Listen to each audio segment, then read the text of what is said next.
Party నేతగా మాట్లాడటం అలవాటైపోయి ప్రెసిడెంట్గా మన శాసనసభ పక్ష నాయకుడిగా మాట్లాడాలంటే కొత్తగా ఉంది. ఇప్పుడు గొడవలు పెట్టుకోవడం, మాట్లాడటం, సమస్యలు తీసుకురావడం. బట్ మీ అందరికీ అపూర్వమైన మెజారిటీలతోటి ఘన విజయం సాధించిన మీ అందరికీ ప్రతి ఒక్కరికి పేరు పేరున నా హృదయపూర్వక అభినందనలు, ధన్యవాదాలు. ఈ సందర్భంలో I want to share few things. చాలా ఒంటరి ప్రయాణం చేశాం. జాతీయ స్థాయి నాయకులు కూడా ఢిల్లీలో వాళ్ళు అడుగుతుంది ఏంటంటే, నువ్వు ఎలా పార్టీ నడిపావు? పార్టీ నడపడం మాకు తెలుసు కదా, అధికారం ఒక గుర్తింపు ఉన్న జాతీయ స్థాయి పార్టీలో ఉండి అసలు అధికారం లేకపోతే ఎంత కష్టమో మాకు తెలుసు. అలాంటిది మీరు not even recognised party, just registered party, మీరు ఎలా సస్టైన్ చేశారు ఇంతకాలం? వాళ్ళకి నేను ఒకటే చెప్పాను, మేమంటే ప్రేమించే జన సైనికులు, వీర మహిళలు, జనసేన మద్దతుదారులు, వారి వల్ల మేము బలంగా నిలబడగలిగాం. ఒక తీర్మానం నా సైడ్ నుంచి ఏంటంటే, ఈ ఘన విజయానికి కారకులైన అంటే దశాబ్దంగా అన్ని ఒడిదుడుకుల్ని ఎదుర్కొంటూ దెబ్బతింటూ క్షేత్రస్థాయిలో అన్ని రకాలుగా ఇబ్బందులు పడుతూ మనకి మద్దతు ఇచ్చిన జన సైనికులకి, వీర మహిళలకి, జనసేన నాయకులందరికీ కూడా వారికి నా మనస్ఫూర్తిగా నా అభినందనలు తెలియజేస్తా ఉన్నాను. మీరు లేకపోతే ఈ రోజున ఈ విజయం ఉండేది కాదు.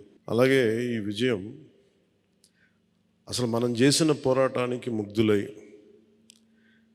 2019లో తప్పు చేసాం, ఈసారి ఎట్టి పరిస్థితుల్లో మేము తప్పు చేయమని ప్రతి ఒక్కరూ ఒక 100 మందిలో కలిస్తే 100 మంది చెప్పేవాళ్ళు, ఒకళ్ళు కలిస్తే ఒకళ్ళు చెప్పేవాళ్ళు, ఏ మూలకెళ్ళి చెప్పేవాళ్ళు. ఈ రోజున మనందరికీ కూడా ఇంత భారీ మెజారిటీలు వచ్చినాయి అంటే మనల్ని నమ్మిన ప్రజలందరికీ హృదయపూర్వకంగా మన ఈ మీటింగ్ తరపు నుంచి నేను వారికి నా కృతజ్ఞతలు, అభినందనలు తెలియజేస్తున్నాను. మనకి వీ హ్యావ్ గ్రేట్ రెస్పాన్సిబిలిటీ. అంటే నేను మొన్నదాకా మాట్లాడుతున్నప్పుడు అదొక పొలిటికల్ రెటారిక్ అనిపించుకోవచ్చు, but I believed in that and I believe in it. అంటే we have to bring back accountability and politics. జవాబుదారీతనం తిరిగి రాజకీయాల్లోకి తీసుకురావాలి. గొడవ పెట్టుకునేటప్పుడు అంటే మనోహర్ గారు మేము చాలాసార్లు మాట్లాడుకున్నప్పుడు, cooperation and confrontation is a part of democracy. సహకారం, సంఘర్షణ, ఎప్పుడు సహకరించాలి, ఎప్పుడు సంఘర్షించాలి అనేది అది ఆ సమస్యలను బట్టి వాటిని బట్టి. అంతేగాని ప్రతిసారి పోయినసారి ప్రభుత్వానికి కూడా చెప్పాను, మేము చాలా కన్స్ట్రక్టివ్గా ఉంటామని వాళ్ళకి అర్థం చేసుకోలేదు నా మాట, నా డెమోక్రటిక్ స్పిరిట్ని వాళ్ళు అర్థం చేసుకోలేదు ఆ రోజున. అలాగే ఇది కక్ష సాధింపులకి సమయం కాదు. ఇది ఇంత ఘన విజయం ప్రజల నిర్మాణానికి, లేదంటే వారికి అభివృద్ధికి, వారి అభ్యున్నతికి తప్ప ఇది ఒక వెండెట్ట గేయం కానీ, లేదంటే పగా ప్రతీకారాలు తీర్చుకోవడానికి గతంలో ఇలా చేశారు కదా మనం ఇలా చేయాలి, అలాంటి ఆలోచన ధోరణిని దయచేసి మనందరం దాన్ని ఎంకరేజ్ చేయకండి దయచేసి దాన్ని. అలాగే చాలా చాలా క్షేత్రస్థాయిలో ప్రతి ఒక్కరూ అందుబాటులో ఉన్నాం, నాతో సహా. ఈరోజున జాతీయ స్థాయిలో మరి మనం సాధించిన విజయాలు కూడా చెప్పుకోవాలి. చాలామంది పొలిటికల్ పార్టీ ప్రారంభించారు, మూసేశారు భారతదేశం మొత్తం మీద. ఈవెన్ ఫ్రమ్ పంజాబ్ నుంచి ఎవరో వచ్చి మాట్లాడుతున్నారు, వాళ్ళ అకాలీదళ్ ఫ్యాక్షన్ ఒకటి. మా నాన్నగారు స్టార్ట్ చేశారు, మేము స్టార్ట్ చేసి ఇనిషియేట్ చేసి ఆఫ్ చేసేసుకోవాల్సి వచ్చింది. మన ఎన్నికలకి మనం సాధించింది from a registered political party నుంచి రికగ్నైజ్డ్ పొలిటికల్ పార్టీ. రెండు నెవర్ బిఫోర్ ఇన్ భారత్ పోటీ చేసిన అన్ని స్థానాల్లో భారీ మెజారిటీలతోటి గెలుపొందటం, 100% స్ట్రైకింగ్ రేట్, 100%. అంటే మన మీద ఎంత విశ్వసనీయత ఉంది, ఎంత విశ్వాసం ఉంది ప్రజలకి, ఎంత నమ్మారు, ఇది వాళ్ళు చేసి చూపించారు. 2019లో ఎలక్షన్లు అయిపోయిన వెంటనే మేము తప్పు చేసాం, మేము నీకు నిలబడతాం అని చెప్పి అది ఈ రోజున మనకి మద్దతుగా నిలిచిన ప్రజలందరికీ కూడా ఇంకొక మారు చాలా చాలా ప్రత్యేకమైన ధన్యవాదాలు. అలాగే 2 పార్లమెంట్లు కట్టాం.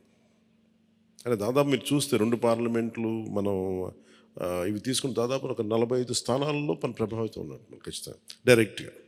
అలాగే మన టీడీపీ, మన ఎన్డీఏ కూటమిలో మిగతా పార్టీల విజయానికి కూడా మేము ఎంత బలంగా నిలబడ్డాం మీ అందరికీ తెలుసు. ఓట్ ట్రాన్స్ఫర్ ఎంత బాగా జరిగిందో. ఫస్ట్ టైం చాలా అవేకెండ్ ఓటింగ్ జరిగింది. చాలా రెస్పాన్సిబుల్ ఓటింగ్ జరిగింది. వీళ్ళందరూ న్యూ జనరేషన్. అసలు యువత ఎంత నమ్మారంటే అర్ధరాత్రి వాళ్ళకి 12 అయినా కానీ 11 అయినా కానీ ఆ ఎండలో మండుటెండలో నిలబడి మధ్యాహ్నం నుంచి వాళ్ళ క్యూలు వాళ్ళకి వంతు వచ్చే వరకు అలా నిలబడి మరి ఓట్లేసి అంటే ఇవన్నీ చాలా చాలా బాధ్యతనిచ్చాయి. అలాగే ఈరోజు మనం మాట్లాడుకున్నప్పుడు కూడా రేపు మన పవర్ షేరింగ్ ఏంటి ఇవన్నీ కూడా మీకు తెలియజేస్తాను. ఇది మన ప్రతి ఒక్కరికి నా ఉద్దేశం మనందరం అందుబాటులో ఉండాలి. అది మీరు మనందరం కలిపి ఒక సమిష్టిగా ఒక నిర్ణయం తీసుకుందాం. ఒక కమిటీగా ఏర్పడి ఎన్ని రోజుల్లో మనం నియోజకవర్గంలో అందుబాటులో ఉండాలి.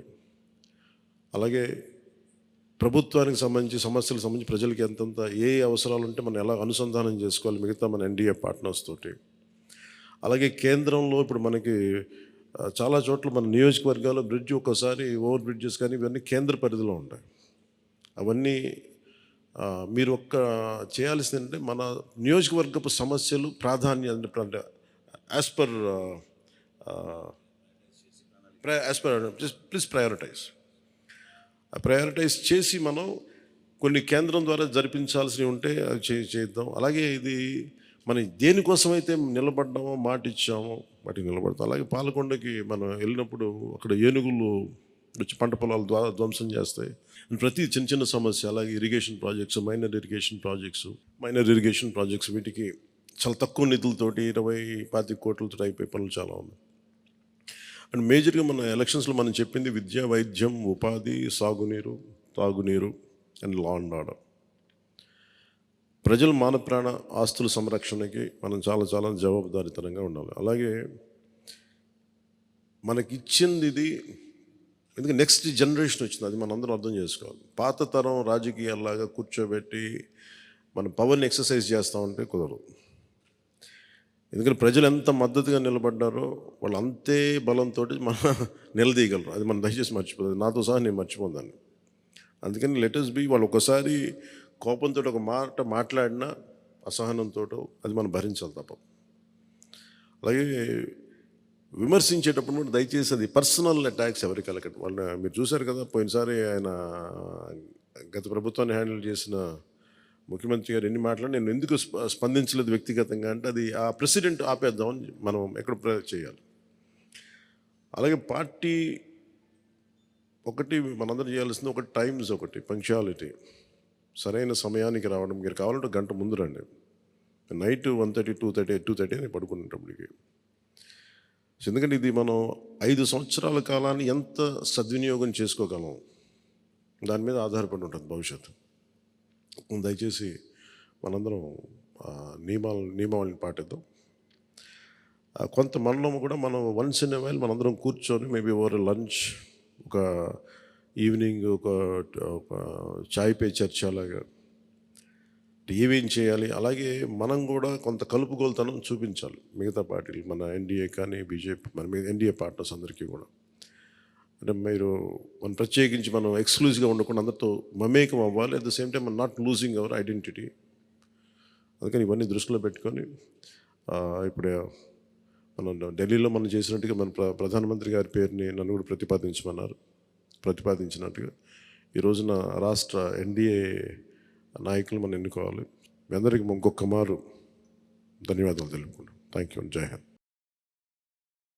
అసాధ్యాన్ని సాధ్యం చేసినందుకు మనస్ఫూర్తిగా మనందరి తరఫున మరొకసారి మన పార్టీ అధ్యక్షులు పవన్ కళ్యాణ్ గారికి ధన్యవాదాలు తెలుపుకుంటూ ఈ సమావేశానికి హాజరైనట్టు మనం ఇదొక ఫార్మాలిటీ పూర్తి చేయాలి. ముందుగా నిమ్మక్క జయకృష్ణ గారు పాలకొండ, థ్యాంక్ యూ. అదేవిధంగా లోకం మాధవి గారు నెల్లిమర్ల, వంశీకృష్ణ శ్రీనివాస్ గారు విశాఖపట్నం నుంచి, కొంతాల రామకృష్ణ గారు అనకాపల్లి నుంచి, పంచకల రమేష్ బాబు గారు పెందుర్తి నుంచి, సుందరపు విజయ్ కుమార్ గారు, నానాజీ గారు, వెంకటేశ్వరరావు గారు, దేవ వరప్రసాద్ గారు, శ్రీ గిడ్డి సత్యనారాయణ గారు, శ్రీ బత్తుల బలరామకృష్ణ గారు, శ్రీ కందుల దుర్గేష్ గారు, శ్రీ నాయకర్ గారు, శ్రీ రామాంజనేయులు గారు, శ్రీ బోల్సెట్ శ్రీను గారు, శ్రీ పచ్చమట్ల ధర్మరాజు గారు, శ్రీ బాలరాజు గారు, పెద్దలు బుద్ధప్రసాద్ గారు, శ్రీ ఆర్వ శ్రీధర్ గారు, ఆర్వ శ్రీనివాసులు గారు. సో మీరందరూ కూడా హాజరై సంతకాలు చేసి మన పార్టీ అధ్యక్షులు గారిని బలపరిచినందుకు మనస్ఫూర్తిగా మీకు ధన్యవాదాలు తెలుపుకుంటూ, ప్రెసిడెంట్ గారు అన్నట్టు మనం ఆ సమావేశానికి వెళ్ళాలి కాబట్టి ఈ సమావేశం ఇంతటితో ముగించుకుందాం. ముందు ప్రెసిడెంట్ గారికి సన్మానం చేద్దాం మనందరం కలిసి.